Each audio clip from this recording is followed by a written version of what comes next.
Good evening. I can say good evening because it's dark outside. Yes, it is. I'm Edie Lush, and this is Laura Brounstein. Thanks very much for coming along. Thank you so much for having me. And we just met. Yes. Which is very cool. And But it was an immediate, It was an immediate thing. Hi, yes.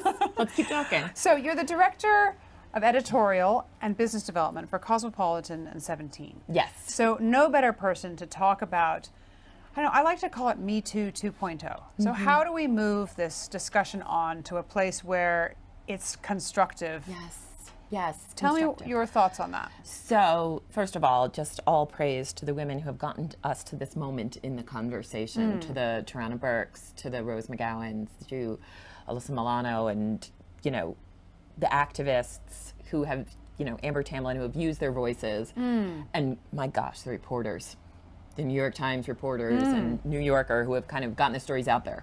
But what Cosmo right now is doing in our current issue is we're talking about kind of how can we make men our allies to make our workplaces safer and happier places, because they should be our allies. And the only way we're going to actually make change is if everyone is on board with realizing there needs to be change and doing it. So we have a lot of kind of practical advice for guys in terms of here's what never to do.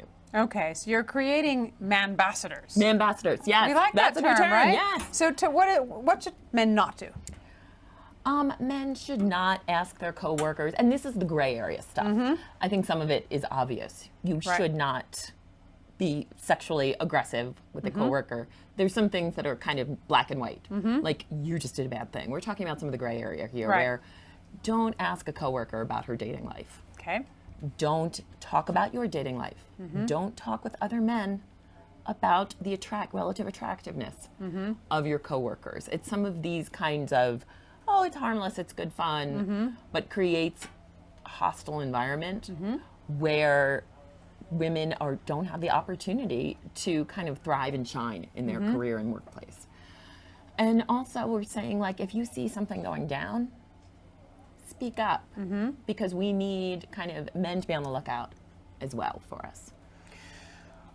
So those are some of the not to dos. Yeah. Any stories that you shared in the issue about, a cautionary tale or? This was more kind of men talking about, we had some incredible men, and this is an issue really close to my editor-in-chief for Cosmo, Michelle Promaleko.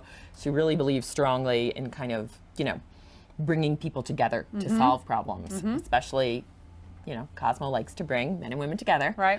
And so we want to bring them together to solve problems. And so we had a couple people in the issue who have really been on the forefront of this. We worked with former Vice President Biden's group, It's On Me, which talks about kind of it's guys' responsibility. And we had him kind of talk about guys, it is on us, name of the group, but kind of we need to take some responsibility. We had Justin Baldoni, who is an actor and also kind of a speaker and an activist around the idea of men needing to take responsibility. And kind of the moment that men woke up to this realization that part of this responsibility is theirs, and maybe they were doing some things that they never thought twice about, but aren't so great. So I imagine in your career in the media, things have changed. Yes. What's something that you've noticed that has shifted maybe in the last year or just over the course of the last few years? So the first time I was lucky enough to come to World Economic Forum, to Davos, was 2 years ago. And everybody, I would introduce myself to people, they would say, Cosmo, 17, what are you doing at Davos? Right.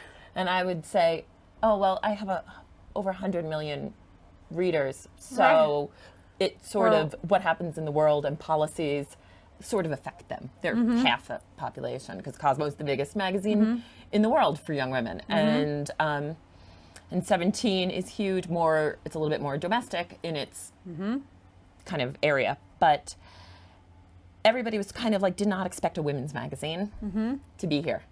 And this year, nobody had that reaction. And that is something I really have been heartened by, that people are aware that women are moving, I think, the social dialogue forward. And this year WEF had 7 female co-chairs. Yep. I think people realize that women are at the forefront of change.